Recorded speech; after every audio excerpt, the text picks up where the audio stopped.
My poem is entitled To My Urban. You have been tricked. Tricked by society to think that you will never make it out, that you are a repeat of the norm.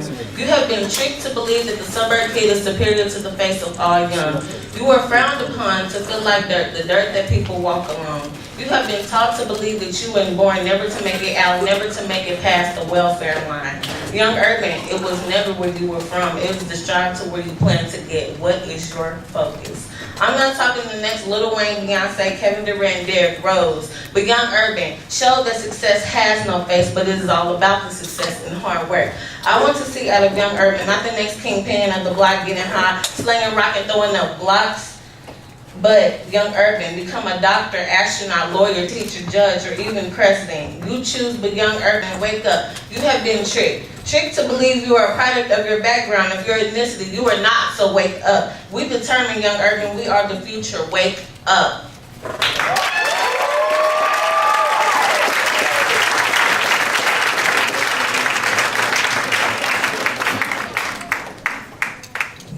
Can we give her another round of applause?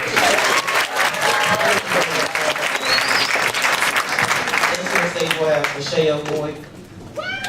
Yeah!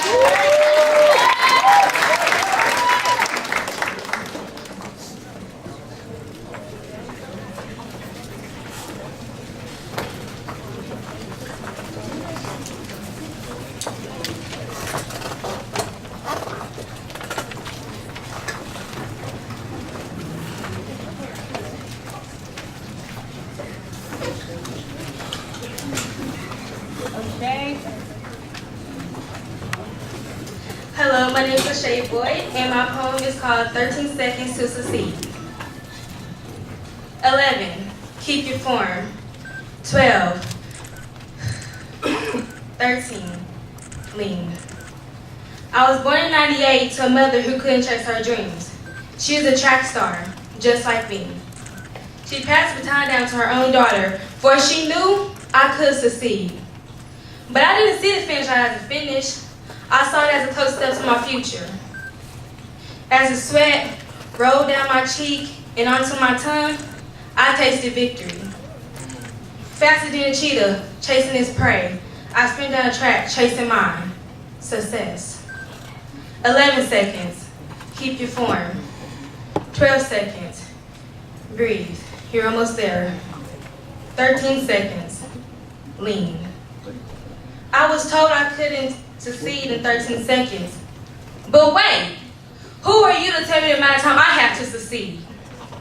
Running down that track, I was in the cougar. Could nobody tell me nothing. To some, it's a game. But to me, it's an occupation. And I only have 13 seconds to succeed. Thank you.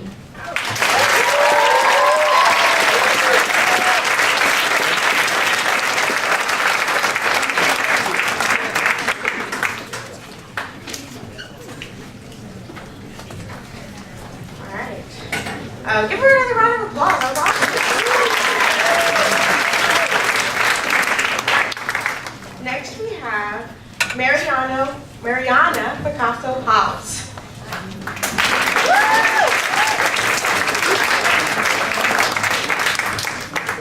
Go, Mariana. ¿Dejo a mano? No, gracias.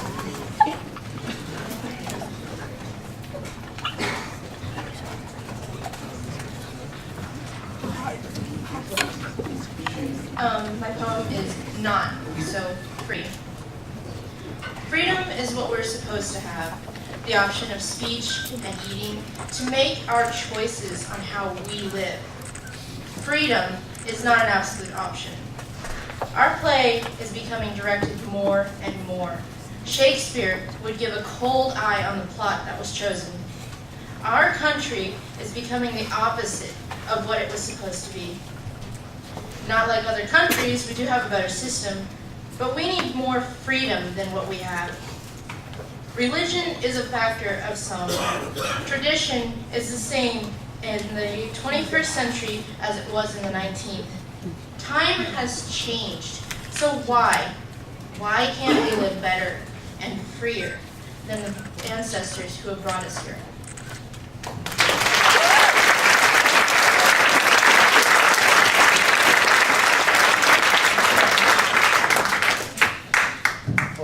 yourself so far. Next on the stage we'll have Alyssa Walton.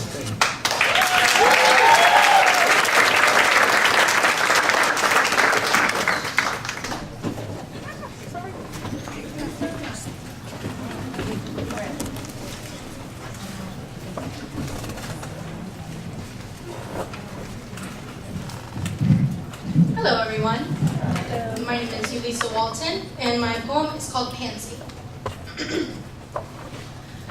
I am a pansy, a small, delicate, magnificent flower whose roots have found their way deep into your mind so that you could never forget me.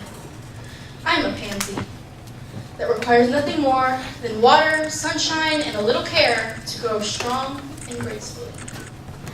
A pansy that is constantly looked past in the rush to smell the roses, but is always there when your precious roses have frozen in the cold winter. You see, my name isn't an insult, but a misunderstanding as to what being weak is. Because I'm not a cheap daisy, nor a forget-me-not. Though I know you could never forget me. I am strong, beautiful, and intelligent. I'm a pansy.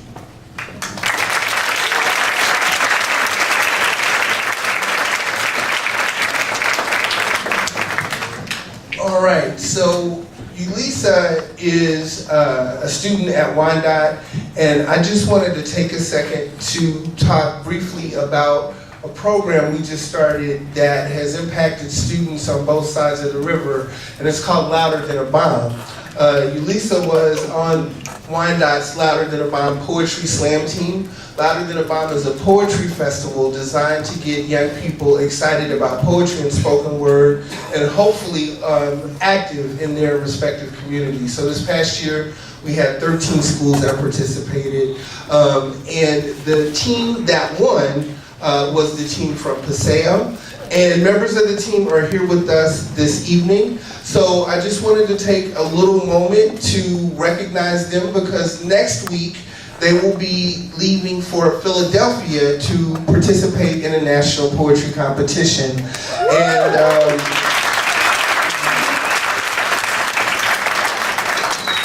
all summer we've been talking about this youth poetry festival, because I'm hoping that some of the students who had an opportunity to be involved with the workshops this summer will participate at their respective schools. So I'm just going to take over for a brief moment here and introduce members of the team. We have 4 of them here, and we'll start off with a performance from Miss Phoebe McCarty. All right.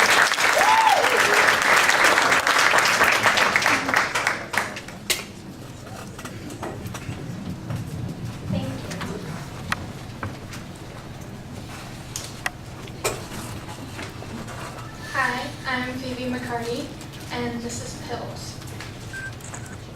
We are a society sinking in pills. Pills, pills. We are a society drunk on the idea that we can only survive with chemicals and lies packed into a capsule where we rely on these daily fibs. We tell kids they may be too young to cling on to something, to believe in something, while telling them that they are incomplete, and whatever rests in that daily dose will put back what we believe is lost. See, mental disorders are more common than headaches these days. Kids get diagnosed with names that grown adults are afraid to rattle off of their tongues, and we try to fix them with pills, not asking where they come from, what kind of crazy you could be prescribing yourself. Family stays ignorant with silence, trying to patch you up, stuff your mouth full of pills before you are a problem. Just a story to be told behind closed doors where nobody can see her mother shake her head.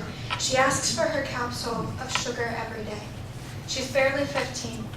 But sometimes she breaks too many rules in her head to control her voice or her hand. She wakes up with slices she doesn't remember giving herself. She could die without knowing it. She believes in being no good without applying a complete nutrition label. She tells the boys she loves she's an imbalanced diet. Please go consume something healthier, not understanding he relies on pills, just like her, swallowing a dose of whatever might make you good enough. Let me ask you, are the side effects worse than your condition? He can't hold the sad out of her, can't kiss the little cutaway, trying to see how many times she lost control and he wasn't there. What are the pills doing for her now? And in public schools, they advertise medications you give yourself. Fight depression with addiction. Why are you staying down when you can get high, man? Kids that don't plan on graduating, just getting through a month, sinking into oblivion. Oblivion is ecstasy, and we stay quiet. Hushed whispers of you picking up your prescription. Can your doctor prescribe you happiness? Your mother hushes your voice talking about the monsters in your head. They never quiet down, but you sit gagged behind psychopathic tendencies. Girls wishing to fall in love so maybe they can tip off a cliff. Be okay enough to get off their pills. Another form of self-medication. America prescribes body image. Read a magazine while you skip your meals, or your sadness will sink into your stomach. No, we won't ask about your shrinking until you are gone. Just a stomach chocked full of hatred and pills. See, nobody speaks about how okay it is to be sad until we are all gone. Until we hate ourselves enough with or without our medication to pull the trigger. Cut a little too deep. We can't blame the pills because we weren't doing anything right, according to those magazines, according to our mother's stares as we walk into therapy knowing she may never stare at us again when we are laying in that coffin with no more pills to take.